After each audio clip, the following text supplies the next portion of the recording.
그리스도의 평강이 다스리는 마음. 골로새서 3장 15절 말씀입니다.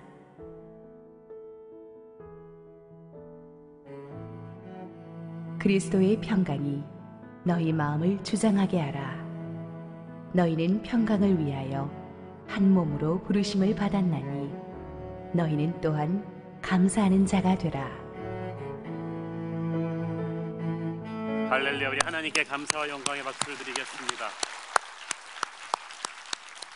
축복된 주일 예배 오신 여러분 모두를 축복하고 환영합니다. 우리 새벽기도 시간을 우리 충분히 확보하기 위해서 10분을 당겼더니 어떤 분이 매주 이렇게 10분씩 당기는 거냐고 했습니다. 이렇게 본부의 작전 계획이 그렇게 빨리 누설이 될 줄은 몰랐어요. 기도 가운데 많은 기적들이 일어나고 있고 우리 또 간증문들 통해서 우리가 또 은혜 많이 받기를 원합니다. 우리 함께 기도하시고 하나님 말씀 보겠습니다. 사랑하는 아버지, 은혜를 감사합니다. 늘 연약하고 쓰러지기 잘하는 부족한 죄인이 감히 주님의 말씀 받들고 또 이 자리에 섰습니다. 우리 주님 하늘 문을 여시고 말씀하여 주시옵소서. 예수님의 이름으로 기도했습니다. 아멘. 우리는 지난주에 말의 힘이 얼마나 큰 것인가를 배웠고, 죽고 사는 것이 입술에 달렸다는 것, 하나님께서 자녀된 우리에게 입술의 권세를 주셨기 때문에 우리가 이 입술을 잘 사용해야 한다는 것을 배웠습니다. 그런데 엄밀히 따지자면 말의 뿌리는 마음이죠. 예수님께서도 우리 사람이 마음에 가득한 것을 입으로 말한다고 하셨습니다. 그래서 우리 마음이 성령의 은혜를 받고 변해야 우리 말도 변하는 거예요. 여러분의 마음은 건강하십니까? 인간은 이성적인 존재인 것 같지만 감성적인 존재입니다. 우리의 뇌는 항상 이성보다 감성적 반응이 훨씬 빠릅니다. 분노가 치밀면 일단 욕을 해버리고 나서 1.5초 뒤에 순식간에 후회하는 것이 바로 그 때문입니다. 우리의 마음은 강한 것 같지만 유리알 같아서 깨지기가 쉽습니다. 우리는 사소한 일에도 억울함, 분노, 불안감, 고독, 수치심, 죄책감 등을 많이 느끼는데, 아이들이 사춘기를 지날 때나 여성들이 갱년기를 지날 때나 중년 남성들이 사춘기를 지날 때는 이게 굉장히 더 예민해집니다. 마음의 상처를 입어서 감성이 고갈되면 학생들의 경우는 공부할 때 집중력이 떨어지고, 직장인의 경우는 일할 때 일이 잘 안 잡힙니다. 사무실이나 집안도 이렇게 막 어질러 놓고 정리할 기운도 의욕도 없습니다. 무엇보다 마음이 병들면 대인기피증이 생깁니다. 사람이 싫어지고 자꾸 신경질이 납니다. 이 마음의 병이 깊어지면 불면증과 공황장애와 우울증이 옵니다. 심지어는 정신분열증을 일으키기도 합니다. 거기다가 인간의 몸과 마음이 붙어있기 때문에 마음의 병과 함께 육체의 병도 같이 오죠. 마음의 아픔을 잘 처리하지 못하면 복통, 설사, 소화불량, 탈모, 피부병, 고혈압, 가슴의 통증, 두통 등이 같이 일어나게 됩니다. 자신의 마음 건강을 잘 관리하는 능력을 우리 심리학자들은 EQ, 감성지수가 높다고 표현합니다. IQ가 높은 사람들은 문제를 잘 풀지만 EQ가 높은 사람들은 자신의 감정 상태를 빨리 잘 분별해서 대처합니다. 요즘 내가 왜 이러지? 왜 이렇게 분노가 많아졌지? 왜 이렇게 신경질이 많아졌지? 내가 화가 났나? 내가 슬픈가? 자기 감성 계기판에 빨간 불이 들어왔을 때 기민하게 대처하는 능력이에요. EQ라는 단어를 전 세계적으로 유행시켰던 하버드 대학교의 데니얼 골먼 교수는 말하기를, 괜찮은 사람과 탁월한 사람의 차이는 이 감성적 자기 통제 능력이다. 최선을 다했던 일에 실패하거나 믿었던 사람에게 배신당했거나 억울한 누명을 쓰고 욕을 먹고 외롭고 힘든 그 순간에, 그 위기의 순간에 자기 마음이 무너져 내리지 않도록 지탱할 수 있는 영혼의 힘, 그게 바로 감성지수가 높은 거라는 뜻입니다. 오늘 우리는 하나님의 사람은 자신의 마음의 상처를 어떻게 극복하고 건강한 감성적 자기 통제 능력을 가질 것인지를 함께 다루기로 하겠습니다. 저는 전문 정신심리학자가 아닙니다. 그래서 참고로 말씀드려서 저는 오늘 여러분에게 심리학적인 전문성을 가지고 말씀하는 것이 아니라 성경적인 시각에서 말씀드릴 것입니다. 골로새서 3장 15절 오늘의 본문 말씀 다시 읽어보겠습니다. 그리스도의 평강이 너희 마음을 주장하게 하라. 너희는 평강을 위하여 한 몸으로 부르심을 받았나니 너희는 또한 감사하는 자가 되라. 우리가 주님을 만나기 전에는 마음이 전쟁 상태였습니다. 늘 불안과 불만과 갈등과 회의가 가득했습니다. 그런데 우리가 주님을 영접한 뒤에 그 죄의 뿌리가 뽑혀나가면서 마음의 전쟁 상태도 이제는 종식된 거예요. 하늘로부터 임하는 참된 평강과 은혜가 이제 우리에게 부어졌습니다. 언제든지 그 능력을 우리는 주님의 평강을 누릴 수가 있는데, 거기까지는 주님이 하셨는데 그것을 누리는 것은 이제 우리의 책임이에요. 여기 보니까 그리스도의 평강이 너희 마음을 주장하게 하라. 영어 성경에 보니까 Let the peace of Christ rule in your hearts. Let, 문을 네가 열어야 된다는 거예요. rule이라는 거, 주장한다는 것은 다스린다는 뜻입니다. 그리스도의 평강이 내 영혼을 딱 장악하고 다스리게끔 내가 문을 열어야 된다는 거예요. 그게 나의 결단입니다. 사탄은 어떤 일이 일어날 때 우리에게 순식간에 염려와 근심과 미움과 분노를 심어서 그 문제를 확대시키는데, 그래서 그리스도의 평강을 누리지 못하게끔 충동질합니다. 그러나 우리는 순간순간 의지적인 결단으로 주님의 다스림을 받아야 돼요. 어떻게 그렇게 할 수 있습니까? 첫째는 기도함으로써입니다. 빌립보서 4장 6절 7절 아무것도 염려하지 말고 다만 모든 일에 기도와 간구로 너희 구할 것을 감사함으로 하나님께 아뢰라. 그리하면 모든 지각에 뛰어난 하나님의 평강이 그리스도 예수 안에서 너희 마음과 생각을 지키시리라. 아무것도 염려하지 말라는 말은 염려할 일이 터졌다는 거죠.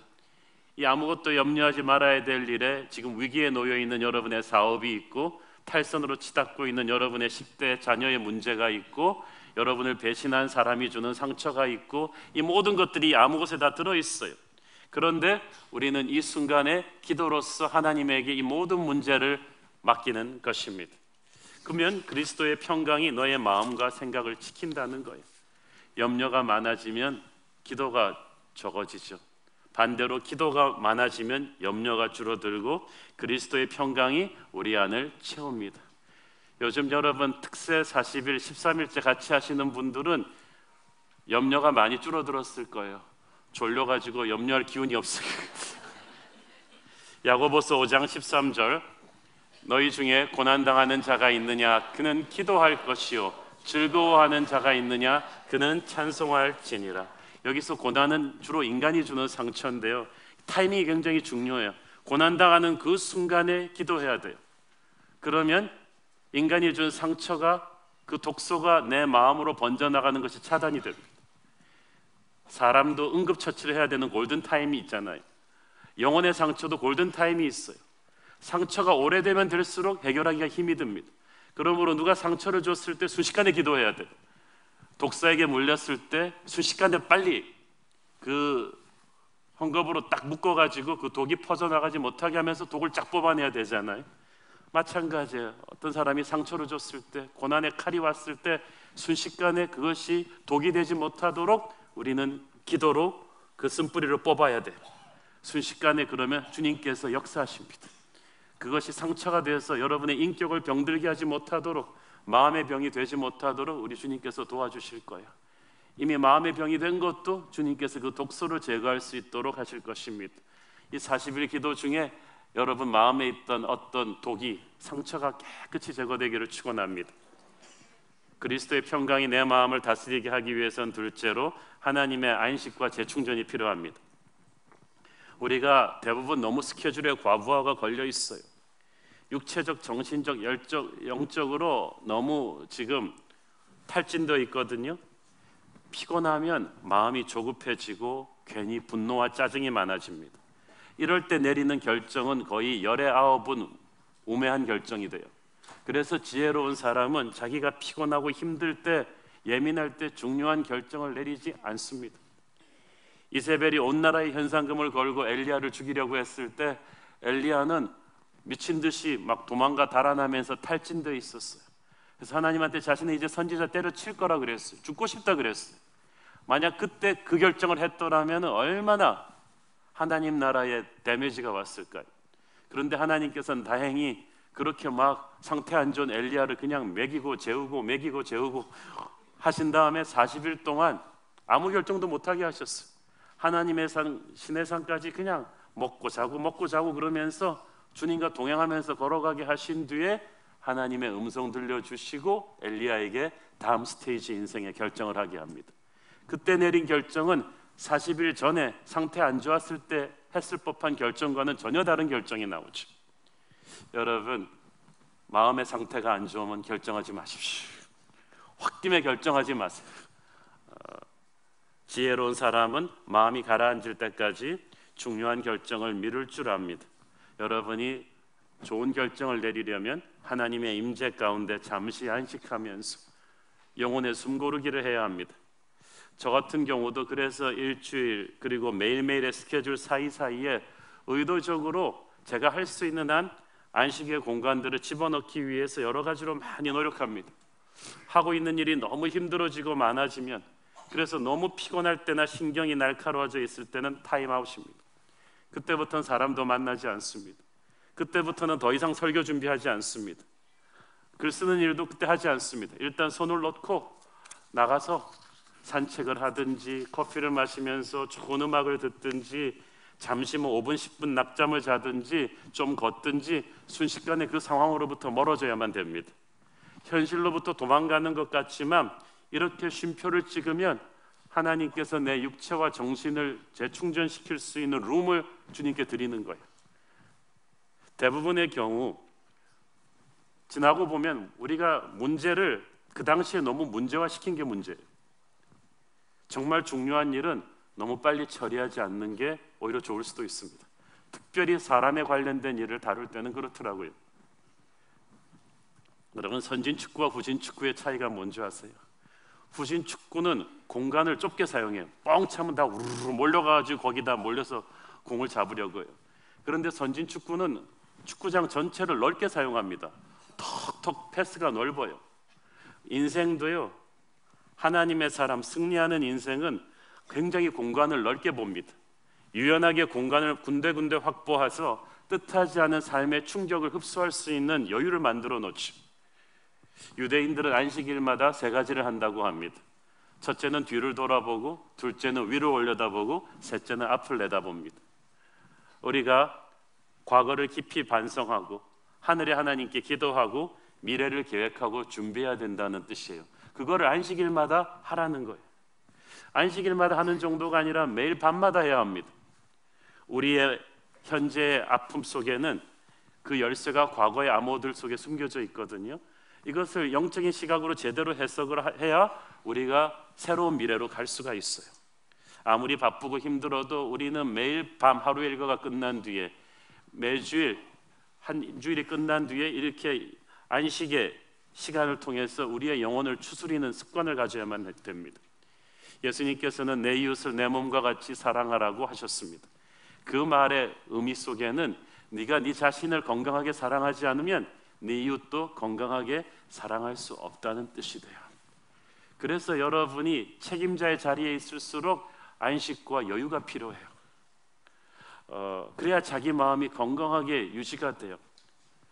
여러분, 특히 젊은 세대들은 검색보다는 사색을 많이 하려고 노력하십시오. 너무나 많은 사람들이 스마트폰을 보면서 하루를 시작하십니다. 그러면 하루가 마음이 굉장히 복잡해져서 시작해요. 여러분, 운전할 때도 스마트폰으로 막 얘기하지 마시고, 운전할 때 얼마나 좋은 시간입니까? 저도 집에서 오고 갈 때 운전할 때 하루에 한 1시간 되는 이 시간이 저한테 너무나 소중한 시간이에요. 그때는 좋은 설교조를 듣거나 잔잔한 음악을 들으면서 기도하는 시간입니다. 그러면서 내게 일어난 일들을 하나님께서 다시 한번 재조명해 주시면서 내게 말씀해 주시기를 초대합니다. 이런 깊은 묵상과 침묵의 시간을 여러분이 매일 확보하셔야 돼요. 그렇지 않으면 마음이 거칠어지고 조급해지게 될 것입니다. 예수님의 생애는 이러한 철저한 자기 관리와 균형적인 삶의 표본이었습니다. 예수님처럼 타이트하게 바쁘게 사신 분이 어디 있습니까? 하루에 수천 명을 만나셨습니다. 수많은 사람들의 병을 치유하시고 설교하시고 하셨지만 그는 절대로 청중들에게 휘둘려 다니는 인생을 살지 않았습니다. 왜냐하면 새벽마다 그는 하나님 앞에서 홀로 조용한 영적 재충전의 시간을 가졌기 때문이죠. 그래서 예수님은 군중의 박수갈채에도 교만해지시지 않았고, 제자들에게 배신당하고 불법 재판 당하실 때에도 흔들리지 않으셨어요. 마음이 건강하셨기 때문이에요. 내면 세계가 하늘의 영으로 충만하셨기 때문에 인생의 모진 충격들을 견뎌내줄 수 있었던 거예요. 그래서 우리가 다 예수님의 마음 관리 리더십을 배워야만 합니다. 마태복음 11장 28절 29절 수고하고 무거운 짐진 자들아 다 내게로 오라. 내가 너희를 쉬게 하리라. 나는 마음이 온유하고 겸손하니 나의 멍에를 메고 내게 배우라. 그리하면 너희 마음이 쉼을 얻으리니. 자, 예수님에게 가면 모든 것 이제 일이 쉬워집니까? 쉬워지진 않아요. 그렇지만 어떤 일도 감당할 수 있는 내면 세계의 풍성함을 주님께서 주시겠다는 거예요. 세 번째로 우리의 마음을 건강하게 관리하는 것은 지난주에 제가 지난주에 설교했었죠. 하나님의 말씀을 스스로에게 선포하고 격려하는 것입니다. 우리가 사람의 말 때문에 어떤 사건으로 인해 마음의 상처를 입었을 때 아까 말씀드렸듯이 10초 안에 1시간 안에 골든타임 안에 우리 영혼이 병들기 전에 하나님의 시각에서 하나님의 말씀으로 스스로를 격려해버려야 돼요. 괜찮아, 너는 하나님의 사람이야. 저 사람이 너는 안 된다고 말했지만 그건 하나님의 뜻이 아니야. 너는 될 거야. 너는 절망이라고 세상은 말하지만 너는 살아날 거야. 너는 하나님의 사람이야. 이보다 더 힘든 때도 이겨왔어. 하나님께서 말씀하셔 내게 능력 주시는 자 안에서 나는 무엇이든지 할 수 있다고. 너는 다시 일어날 수 있어. 너는 독수리의 날개로 비상할 거야. 이렇게 그 골든타임에 긍정의 언어, 믿음의 언어를 여러분의 마음에 먹여야 돼요. 그러면 그 입술의 권세를 성령께서 사용하셔서 역사하실 것입니다. 그러면 뇌의 변화와 호르몬의 변화가 막 나타나서 마음이 밝아져요. 우리 안에 자기 비난의 소리도 있고 자기 격려의 소리도 있습니다. 자기 비난의 소리는 마귀가 불붙이는 것이고 자기 격려의 소리는 성령께서 주시는 거예요. 여러분은 마귀의 소리를 무시하고 성령의 소리를 붙잡아야 돼요.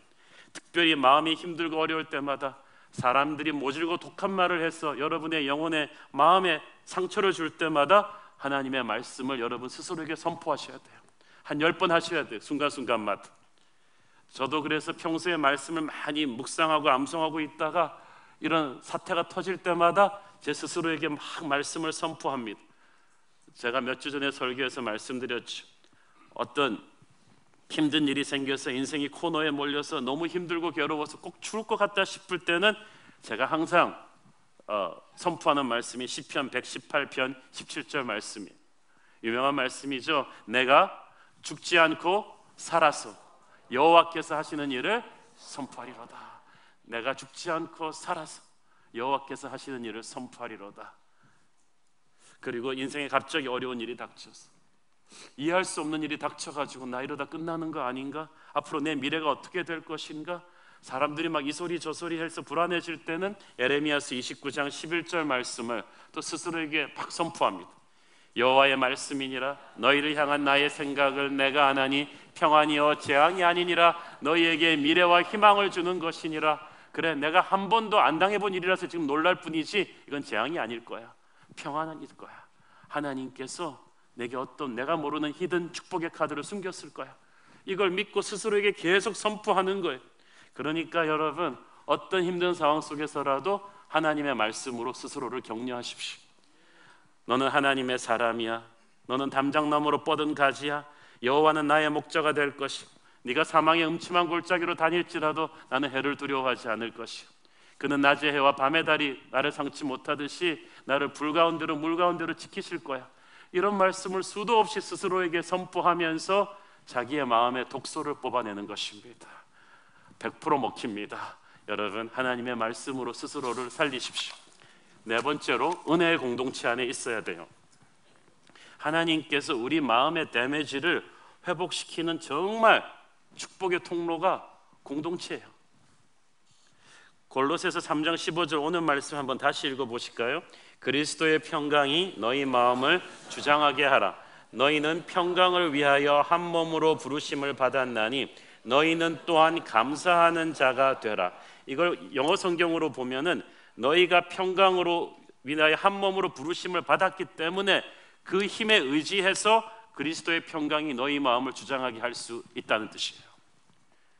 이게 뭐냐면 여러분 모르고 있지만 좋은 교회 공동체 안에 속해 있는 것이, 여러분이 순회에 속해 있고 어떤 사역팀에 속해서 긍정적이고 따뜻한 비전의 격려의 언어를 하는 사람들 주변에 둘러싸여 있는 것이 그리스도의 평강이 여러분의 마음을 다스릴 수 있게 하는 축복의 통로라는 거예요. 그래서 하나님이 여러분 옆에 가족을 두시고 교회를 두신 거예요. 프랭클린 루즈벨트 대통령 같은 경우는 어렸을 때 많은 형제들 가운데서 제일 몸이 약하고 열등감이 많았던 사람이었다고 합니다. 그래서 굉장히 자존감이 낮았어요. 의욕도 별로 없었어요. 그런데 이 프랭클린의 아버지가 형제들 중에서 제일 몸이 약하고 의욕이 없는 이 프랭클린을 끊임없이 격려합니다. 너는 정말 하나님이 특별한 일을 너한테 할 것 같아. 이 말을, 아버지의 말을 통해서 이 프랭클린은 살아납니다. 그래서 미합중국의 역사상 2차 대전을 승리로 이끄는 위대한 대통령이 되지 않습니까? 여러분의 가족이, 여러분의 아내가, 여러분의 남편이 축복의 통로가 되기를 바랍니다. 가족은 고치려고 하는 존재가 아니라 서로를 격려하고 살리는 존재입니다. 그래서 여러분 주위에 믿음의 공동체를 마음껏 활용하십시오. 제게도 이 좋은 한국교회 차세대 담임 목사 친구들이 있습니다. 그들과 만날 때마다 하나님이 제게 정말 성령 충만하게 희덕거리게 하시고 치유해 주시고 위로를 주십니다. 저는 또 우리 부교육자들 목사님들과 함께 교제하는 거 참 좋아합니다. 격이 없이 웃고 떠들면, 특히 부목사님들 중에서 정말 황당하게 웃기는 분들 많습니다. 그분들이 제게 기쁨을 줍니다. 비전을 나누고 그들과 함께 있으면은 막 엔돌핀이 일어나고 생각과 마음이 막 독소가 막 해결이 되고 너무 기뻐요. 그분들은 기쁠지 모르겠지만 저는 기뻐요. 사랑하는 여러분, 은혜로운 교회 공동체 안에 들어가 있어야 돼요. 마음이 많이 건강하지 않은 사람은 항상 로너에 혼자 있단 말이에요. 마귀가 그걸 자꾸 틈타게 하는 거예요. 그래서 여러분은 마음이 병들고 힘들을수록 은혜의 교회 공동체 안에 들어와서 기도를 부탁하고 같이 서로 사랑하는 그 타이트한 사랑의 공동체 안에 있어야 돼요. 그래야 그리스도의 평강이 우리 마음을 다스릴 수가 있어요. 자, 이제 좀 구체적으로 이게 마음의 상처를 극복하는 저는 또 4가지 분야를 조금 오늘 좀 다루고 싶습니다. 첫째는 우리 가슴 속에 있는 분노를 다스리는 것이고, 둘째는 절망감과 슬픔을 다스리는 것이며, 셋째는 두려움을 다스리는 것이고, 넷째는 강팍한 마음을 다스리는 것입니다. 첫째는 분노입니다. 마음의 상처의 많은 부분이 분노에서 옵니다. 우리가 이 억눌린 분노가 얼마나 우리를 병들게 합니까? 분노는 다양한 형태로 일어납니다. 김 씨 같은 경우는 시도 때도 없이 화를 내기 때문에 이 사람 주변에 있을 수가 없어요. 박 씨 같은 경우는 참고 참다가 한번 터지면 수소폭탄이에요. 그냥 초토화시킵니다. 그리고 자기는 뒤끝은 없다고 합니다. 이미 앞끝으로 끝냈기 때문에 뒤끝이 뭐 필요가 없어요. 이 씨 같은 경우는 속으로 조용히 분노를 삭입니다. 씩 웃으면서 삭입니다. 오니올의 서리가 내리는 거죠. 그러면서 치밀한 복수를 계획하고 밤에 악몽을 꿉니다. 이 세 종류의 분노는 다 마음의 독입니다. 우리는 말합니다. 내가 화내는 것은 다 그럴 만한 이유가 있는 거다. 나같이 좋은 사람이 화내는 것은 다 그만한 이유가 있다. 그 상황이 나를 화나게 만들었다고 하는데 실은 그렇지 않아요. 그 상황은 그냥 폭탄의 뇌관과 같은 것뿐이에요. 이미 내 안에 있는 분노의 잠재적인 덩어리들이 있었어요. 그 상황이, 그 사람의 한마디가 그걸 건드린 것뿐이에요. 우리 안에 현실에 대한 불만이 쌓여 있으면요, 이 분노의 뇌관이 됩니다. 내 인생이 내가 생각했던 것만큼 잘 풀리지 않고 있는 거예요. 왜 내가 이렇게 열심히 사는데 내 꿈은 이렇게 더디 이루어지는 것인가? 왜 내 친구들에 비해서 나는 승진이 느린 것인가? 이런 쓴뿌리들이 잔뜩 속에 조금씩 쌓이면 조그만 일에도 막 화가 나요. 식당에 가서 옆에 테이블보다 음식만 늦게 나와도 이것들이 나를 무시해서 일어나, 막 이런 분노가 일어나는 거예요. 사람은 억울한 일을 당하면 분노가 축적되죠. 나를 공격하고 배신하고 비판한 사람이 나를 화나게 합니다. 그런데 이 분노가 특히 형제 자매들 사이로, 믿음의 형제 자매들 사이로 오고 갈 때는 하나님이 이것을 심각하게 다루십니다. 그때 우리에게 오는 가장 큰 벌은 기도가 막히는 거예요. 예배가 막히는 거예요. 감사와 찬양이 안 되고 마음의 평화가 없어요. 여러분, 남을 미워하는 것은 엄청난 정신적인 에너지를 요구합니다. 그래서 자기 자신을 순식간에 병들게 해버려요. 그렇기 때문에 자기 자신을 위해서라도 용서로 분노를 풀어야 됩니다. 에베소서 4장 26절 27절에 보면 분노의 골든타임이 나오죠. 분을 내어도 죄를 짓지 말며 해가 짓도록 분을 품지 말고 마귀에게 틈을 주지 말라.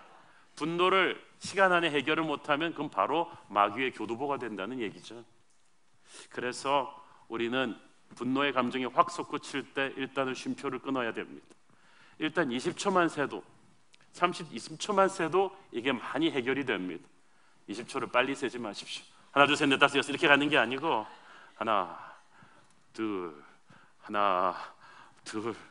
숨을 쉬면서 가라앉히면서 자기의 마음을 아이고 착하다, calm down, 너는 하나님의 사람이야. 20초만 지나도 대부분의 문제는 끝납니다. 그리고 이 여유를 두는 20초 동안에 여러분은 예수님을 생각하십시오. 베드로전서 말씀에 부당하게 고난을 받더라도 하나님을 생각하고 슬픔을 참으면 이는 아름다운 것이니라. 마음이 괴롭고 힘들 때 주님 예수님을 나 생각한다고 했어요. 분노를 불붙이는 건 어둠의 세력이기 때문에 어둠의 세력이 붙이는 불을 끄는 것은 그보다 강한 성령의 힘으로만 가능합니다. 여러분이 분노의 순간에 참으면서 예수님의 이름을 부르면 하나님을 묵상하기 시작하면 우리 주님이 오십니다. 우리 주님이 임재하셔서 여러분을 다독이십니다. 저는 가끔씩 그걸 많이 느낍니다. 우리 주님께서 calm down, 나를 다독이시는 것을 느낍니다. 그리고 그분의 사랑이 우리가 초대하는 그 순간에 쫙 들어옵니다. 여러분, 사랑이 분노를 죽이는 거 아시죠? 제가 아는 청년 하나는 정말 화 잘 내는 친구였는데 결혼하고 나더니 화를 안 내요. 사랑을 흠뻑 받고 나니까 사람이 따뜻해진 거예요. 사랑이 분노를 씻어낸 거예요. 또 한 가지는 여러분이 예수님을 묵상하시면서 예수님의 권리 포기를 따라가셔야 됩니다. 많은 경우 우리가 분노하는 원인의 핵심은 우리 자존심이에요. 우리 모두 어느 정도 내가 세상에서 살면서 대접받아야 된다고 생각하는 게 있어요. 집에 가서 남편으로서, 자식에게 부모로서, 사회에서 내가 이 나이에 걸맞는 사람으로서 받아야 되는 대접이 있는데 그 걸맞는 대우를 안 해주면 분노하는 거예요. 우리 분노의 근원에는 우리 자존심이 있어요. 저는 목사로서 그 어떤 외부 집회 초대받았을 때 가서 어떨 때는 가보면 너무 형편없는 의존을 해줘가지고 막 너무 자존심에 상처를 받을 때가 있어요. 왜냐하면 저 안에도 그게 있는 거예요. 이 정도는 강사 대우를 해줘야 되지 않는가. 그런데 우리 주님은 어떠셨습니까? 우리 주님은 최악의 의존을 받고 사셨습니다. 하늘과 땅의 모든 권세를 가지고 오신 그분이 이 땅에 오셨을 때 너무 가난하셨고 너무 평범한 외모에 빽 있는 사람도 뒤를 봐주지 않았습니다. 사람들이 우리 주님을 너무 무시하고 욕하고 괴롭혀도 그는 분노하지 않으셨습니다. 의전 그런 게 어디 있습니까 우리 주님한테. 그러나 주님은 화내지 않으셨습니다. 권리 포기가 확실하게 됐기 때문이에요. 여러분 그거 아시죠? 내가 겸손해지면 질수록 분노할 일도 사라져요.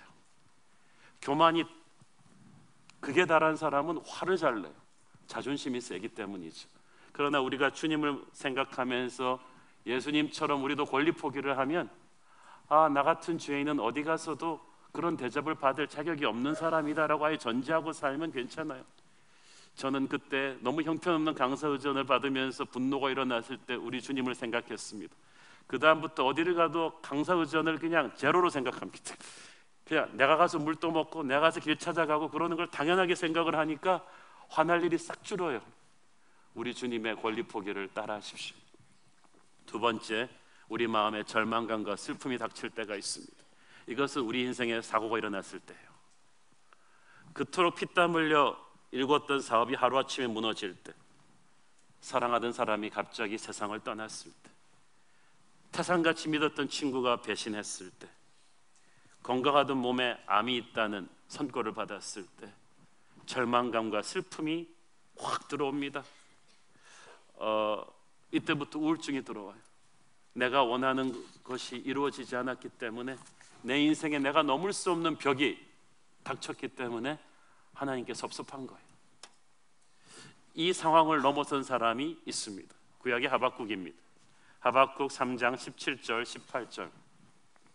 비록 무화과 나무가 무성치 못하며 포도나무에 열매가 없으며 감람나무에 소출이 없으며 밭에 먹을 것이 없으며 우리의 양이 없으며 외양간에 소가 없을지라도 나는 여호와로 말미암아 즐거워하며 나의 구원의 하나님으로 말미암아 기뻐하리로다. 자, 여러분, 그 당시 전쟁이 나서 적군이 휩쓸고 간 뒤에 농부의 상황을 하박국이 설명한 거예요. 갖고 있는 곡식은 싹 쓸어가 버리고 농사를 지어야 될 외양간 소도 젖을 짜야 될 양도 다 식용으로 잡아가 버렸어요. 농부는 이런 상황에서 텅 빈 외양간과 초토화된 논밭 앞에서 울고 있는 자기가 먹여 살려야 되는 굶주린 가족들의 얼굴을 봅니다. 처참합니다. 슬픔과 절망감의 이 상황에서 전혀 다른 반응이 튀어나옵니다. 나는 여호와로 말미암아 즐거워하며 내 구원의 하나님으로 말미암아 기뻐하리로다. 여기서 우리는 세상이 알 수 없는 어떠한 절망감과 슬픔도 이겨낼 수 있는 우리 크리스천들의 힘을 배우죠. 그것은 구원입니다. 하박국은 지금 구원의 하나님을 묵상하면서 이 고통을 이겨내는 거예요. 구원에 묵상하는 것은 천국을 바라보는 거예요. 여러분, 이 땅에서 아무리 절망이 와도 우리는 천국의 보금자리가 마련된 하나님의 백성들이에요. 이 땅에서 돈을 다 잃었지만 천국에 우리 주님이 우리를 위해 쌓아놓으신 재물은 하나도 건드리지 않았어요. 이 땅에서는 병들었지만 우리는 천국에서는 건강할 것입니다. 이 땅에서는 배신과 증오가 있었지만 우리 천국에는 영원한 사랑과 기쁨이 있을 것입니다. 우리의 이름이 그 천국의 어린 양의 생명책에 기록되었다는 사실이 얼마나 영광스러운 것인지를 우리는 보통 세상 것을 누릴 때는 잘 깨닫지를 못해요. 그러나 내 인생에 절망이 왔을 때 여러분이 천국을 생각하십시오. 영원한 생명을 주신 우리 주님을 생각하십시오. 그분에게 항상 기도할 수 있는 하나님의 자녀가 되었다는 사실, 구원의 하나님을 붙잡을 때 우리 기쁨의 진정한 파워가 오는 것입니다. 셋째로, 두려운 마음을 다스려야 합니다. 우리 안에 두려움이 얼마나 많습니까? 마음이 아픈 분들의 대부분이 두려움 때문에 아픕니다. 실패에 대한 두려움, 성공을 유지하지 못할 것 같은 두려움, 자식에 대한 두려움, 사람들의 비난과 공격에 대한 두려움들이 끊임없이 우리 마음을 괴롭힙니다. 마귀는 우리의 두려움을 이용해서 우리의 미래를 절망으로 빠뜨립니다. 하나님이 주신 사명을 순종하지 못하게끔 마비시키는 게 바로 두려움이에요. 그래서 두려움은 어떤 이단보다도 무섭다고 했어요. 분명히 하나님으로부터 재능과 은사와 비전과 은혜를 받은 하나님의 백성들이 정작 하나님의 나라를 확장하는 일을 해야 되는데 그걸 못하게 마비시키는 게 두려움이거든요. 두려움은 삶의 기쁨을 앗아가 버립니다. 일도 손에 안 잡히고 밤에 잠도 잘 안 되고 기도도 잘 안 되고 하나님한테 원망만 생기고 조용한 카페에서 앉아 있는데도 마음은 막 전쟁 상태고, 하나님께서는 우리의 두려움을 넘어서 하나님에게 시선을 고정시키라고 말합니다. 주님을 바라보고 갈 때는, 시선이 흔들리지 않았을 때는 폭풍의 무리를 늘름하게 걸었던 베드로가 시선을 떼니까 폭풍의 물이 보여요. 그때까지는 물이 폭풍인 줄도 알지 못했는데 주님에게 시선을 떼니까 빠지는 거예요. 우리가 믿음이 약해지면, 믿음이란 주님에게 시선을 고정시키는 건데, 믿음이 약해지니까 내가 극복할 수 있던 문제가 나를 극복해버린 거야. 다시 살아나는 유일한 방법은 주님께로 시선을 고정시키는 것입니다. 그렇지 않고는 이 문제만 분석하고 있으면 사람들의 사나운 비난의 말을 계속 묵상하면서 내가 이 말을 어떻게 받아칠까 이 생각만 하면 도저히 두려움의 늪에서 나올 수가 없어요. 시편 56편 4절, 내가 하나님을 의지하고 그 말씀을 찬송하올지라 내가 하나님을 의지하였은즉 두려워하지 아니하리니 혈육을 가진 사람이 내게 어찌하오리까? 하나님을 깊이 묵상하니까 이 말이 나오는 거예요. 아무리 떠들어도 그냥 사람이야. 내가 어찌하겠어. 그래서 우리는 힘들 때일수록 말씀을 꽉 붙잡아야 돼요. 평소에는 사람의 말과 하나님의 말을 다 우리는 섞어서 들어요. 그렇지만 여러분 인생이 절대절명의 위기에 처해서 너무나 큰 두려움이 오면 그때는 사람의 말을 딱 끊고 하나님의 말씀만 집중해서 들어야 됩니다. 그래야 마음을 지킬 수가 있어요. 이사야서 51장 7절, 의를 아는 자들아, 마음에 내 율법이 있는 백성들아, 너희는 내게 듣고 그들의 비방을 두려워하지 말라. 그들의 비방에 놀라지 말라. 사람들이 이걸 거꾸로 하죠. 사람들에게 듣고 하나님을 하나님으로부터 떨어져 가요. 내게 듣고 사람을 두려워하지 말라. 여러분이 마음이 너무 두려울 때는 여러분과 친한 사람들, 똑똑한 사람들, 주변에 많은 사람들의 소리를 끊고 주님의 말씀 안으로 깊이 들어와야 돼요. 간절히 말씀을 붙잡고 기도해야 돼요. 두려움에 사로잡혀서 최악의 상황을 미리 상상하시면 안 돼요. 기도가 쌓일수록 두려움이 줄어들 것입니다. 여러분은 기도의 자리에, 예배의 자리에 가서 말씀을 딱 붙잡아야 돼요. 두려움을 옆에서 조장하는 존재가 마귀라고 했죠. 그 마귀는 여러분이 기도의 자리, 예배의 자리에 있으면은요 떠나게 돼 있어요. 왜냐하면은 그 시간은 하나님의 임재가 임하는 시간이기 때문에 하나님의 임재가 충만할 때는 마귀가 가까이 올 수가 없어요. 그래서 저는 두려움 일이 많기 때문에 그냥 기도의 자리를 많이 갑니다. 걱정할 시간에 가서 더 많이 기도하는 거예요. 더 많이 말씀을 읽는 거예요. 어느 순간에 하나님의 평강이 우리를 딱 장악하고 있는 것을 느끼게 됩니다. 마지막으로 저는 하나님께서 우리의 강팍한 마음을 다스려 주기를 원합니다. 마음의 상처를 받으면요 어떤 대상을 향해서 마음이 강팍하게 딱 닫혀버립니다. 미국에서 살 때 비교적 제가 이민 생활할 때 다른 문화 인종 사람들과 잘 지내던 교포분들이 계셨어요. 또 어느 날 이분이 일 갔다가 집에 오는 길에 흑인 권총 강도를 당했습니다. 딱 이분을 그냥 땅에다 눕히고 머리에다 권총을 대고 한국 사람 캐시 많은 거 아니까 돈 다 뺏어간 거예요. 그런데 돈 뺏긴 것보다 이분을 더 힘들게 했던 건 트라우마였어요. 여러분 권총을 머리에다 대고 흑인이 막 욕하면서 했을 때 그 오는 정신적인 충격은 너무나 컸어요. 그 다음부터 그분이 어떻게 됐겠습니까? 흑인은 나쁜 놈들이라는 거예요. 흑인은 결코 믿어서는 안 된다는 거야. 그분이 이제 신학교를 다녔는데 그 흑인 신학생 막 멱살을 붙잡고 너희들은 믿을 수가 없어. 그러면서 너희들이 나를 강도짓해서 막 하는 거예요. 그런데 그 흑인이 전도사님이 하신 말이 아직도 기억이 납니다. 정말 미안하다. 그렇지만 나도 코리안들한테 당하는 흑인들 많다. 한국 사람들한테 사기 당하고 그런 사람 많다는. 그럼 내가 코리안을 다 미워하게 되는 거. 그래서는 안 되지 않냐는 거야. 정말 그렇습니다. 여러분 어떤 사건이 터지면은 트라우마가 생겨서 그 대상을 향해서 마음이 딱 닫혀버려요. 강팍해지는 거예요. 어떤 분은 어릴 때 다니던 교회에서 목사에게 받은 상처가 커서 자기는 목사님들 잘 못 믿겠다는 거예요. 어떤 목사님은 자기는 교인에게 받은 상처가 커서 교인들 못 믿겠다는 거예요. 유리알 성에 딱 갇혀서 교인들과는 적당한 거리를 둬야 된다고 해요. 물론 그럴 만한 상처가 있었겠죠. 그렇지만 상처 때문에 마음이 강팍해져서 교인은 목사를 못 믿고 목사는 교인을 못 믿는다면 그게 앞으로 남은 생애 동안 얼마나 테러블한 신앙생활이겠습니까? 그건 마귀가 조장한 거예요. 우리가 이것을 넘어서야만 됩니다. 제가 아는 자매는 어렸을 적에 아버지한테 폭력적인 아버지한테서 받은 상처가 있어요. 그래서 사회에 나가서 목소리 큰 어른만 보면 이 자매는 그냥 트라우마가 일어나요. 학교에 가서 선생님한테도 트라우마가 있고 사회에 가서 사장님한테도 트라우마가 있고 교회 오면 목사님한테 모든 권위적인 존재들에 대해서 이 자매가 마음을 닫는 것은 아버지에게 받았던 상처예요.